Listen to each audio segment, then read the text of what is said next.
What's wrong with racism? Racism is the basis of nationality.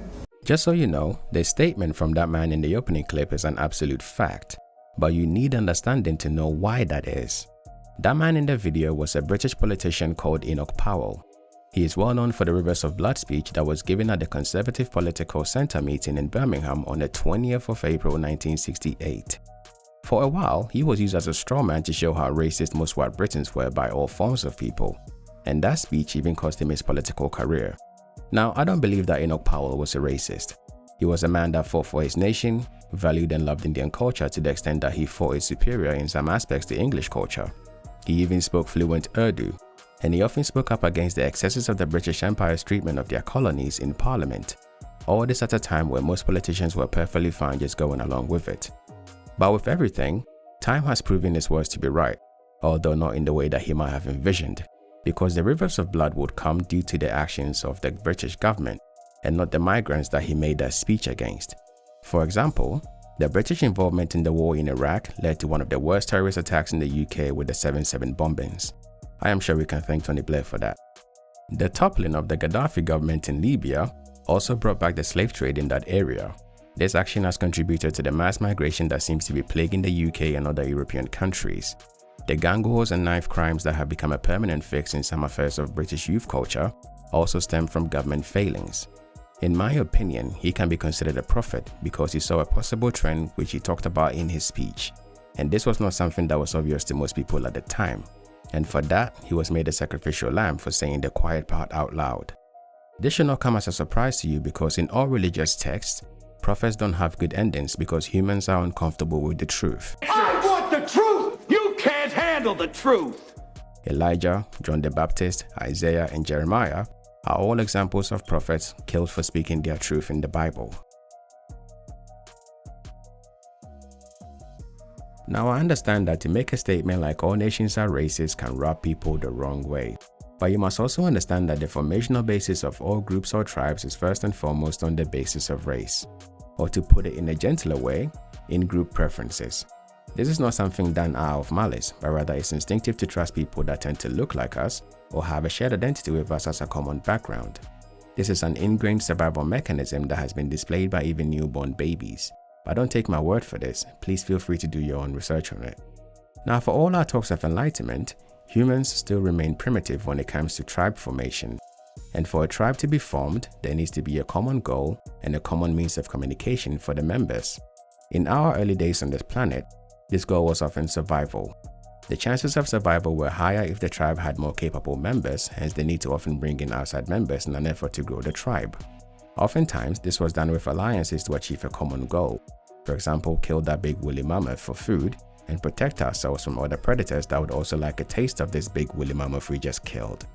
Oftentimes, these alliances were solidified with the creation of family units within the group, which hopefully will lead to reproduction, which was a much better way of bringing new members into the tribe organically.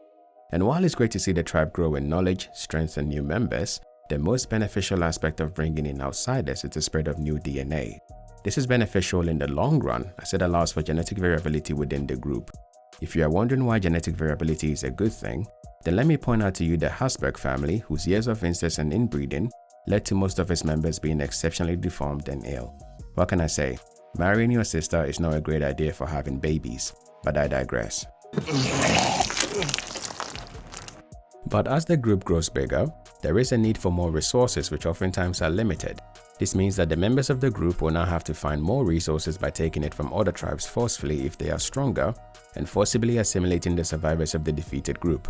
Or if they are weaker, form an alliance with another group with the same shared interest and forcibly take the needed resources from the weaker people for the sake of the tribe. This essentially is the concept of war, and often why battles were fought in human history. This is what Clausewitz means when he says that war is politics by other means. Do not be naive to think that if you are alive in our current age that your ancestors didn't go through this cycle. Survival has always been cruel.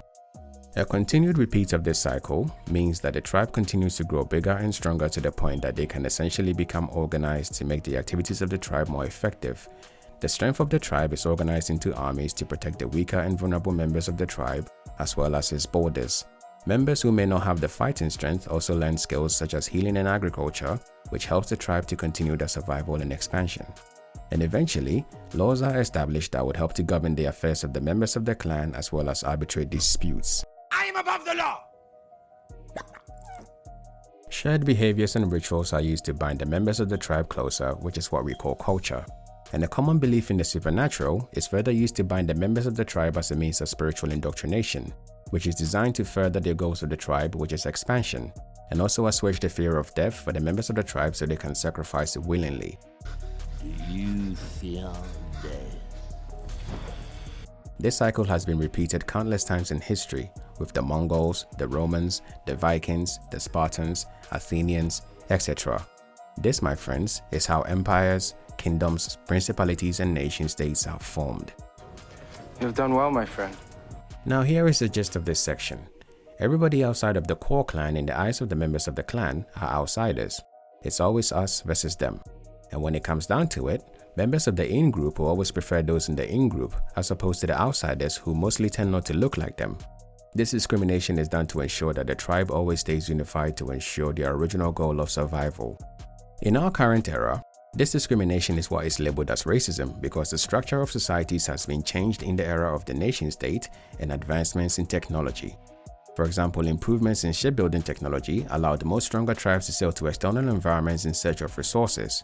Improvements in weapons technology such as swords and guns often meant that the native population were often easily conquered and their resources stolen to facilitate the needs of the invading tribe. And oftentimes, members of the conquered people would be brought back as slaves or domestic workers to the invading nation for economical reasons.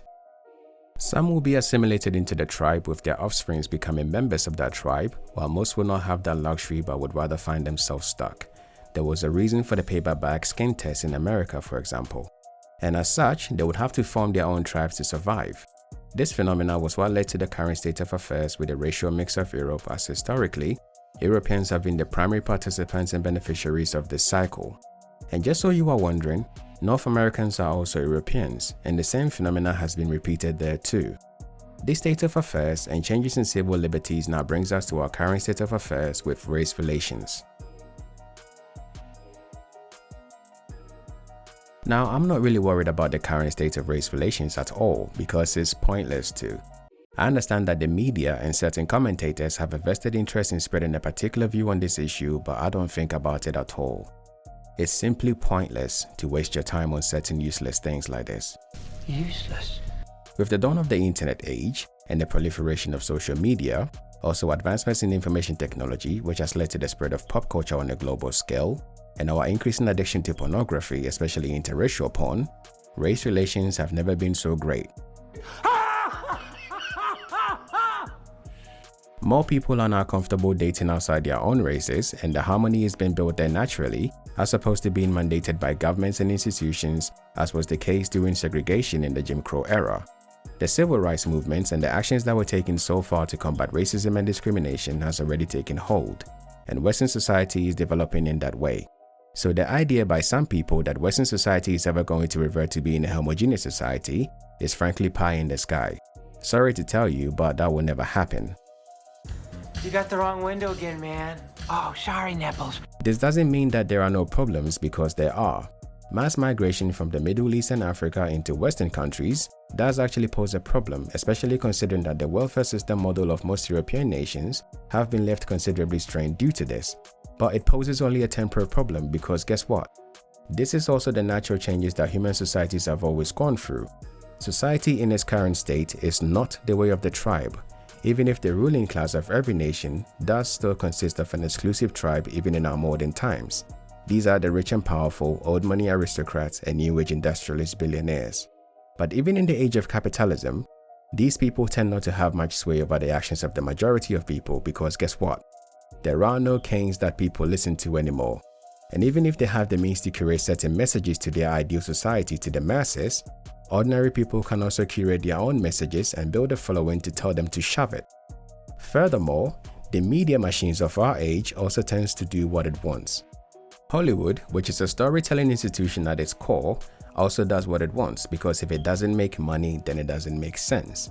We have filmmakers and ideas that are being spread on a subconscious, intellectual and visionary level, which means that the idea of purism, especially when it comes to race perception, will not happen. If anything, such opinions are heavily derided in films, and as such, acceptance of people and their differences is now the norm when it comes to film messaging. The days of birth of a nation are long dead. Yes, definitely. When I look at the current state of the world, it makes me happy to an extent because it renews my faith in human beings. If the reaction to the killing of George Floyd in 2020 was anything to go by, it tells you that there is no way that the idea of some white-only ethno-state or black-only ethno-state is ever going to happen. Wakanda forever! Go yourself. As much as these kinds of people will always crop up, there will always be the opposite reaction to always shove it back down. To me, the benefits of Jim Crow was this. It allowed people to see the disgusting nature of how things really were and forced them to confront it head-on. The generations of people that were comfortable in that era as children grew up into adults to fight for the rights of people that had been trodden upon. This is how society often reacts. Change is not established by government imposition. It's often through people fighting to see their fellow man do well that shakes up society enough to instigate the changes.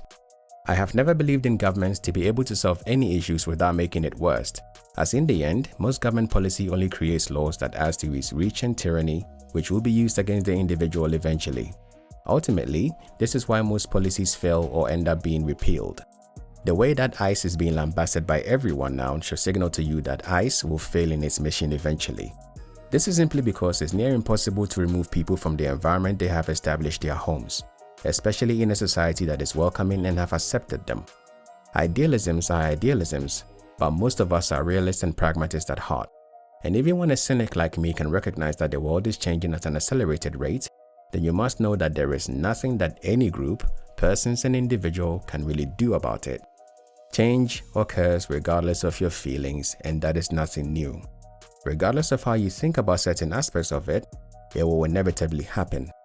So the question remains this: are you going to fight human nature, or are you going to fight humans with your ideas? Because the same way that ideas can inspire humans to do some very horrible shit, ideas can also inspire humans to fight against this horrible shit. 2 world wars with millions of casualties have been fought to prove this exact point. There is no stopping the change that is coming when it comes to transformation of society. Integration, traveling, bonding, building families and making new societies is always going to be a thing. Sure, there will always be the cancer of racism in there, but have no fear, because that cancer is always terminal and it doesn't live long. But the human condition will be the one to survive. I may not have any faith in governments, but I have eternal faith in the human condition and human beings. Our ability to empathize with our fellow man in the end is what leads to true change. And that is what matters in the end. So yes, all nations are racist, but nations are not people.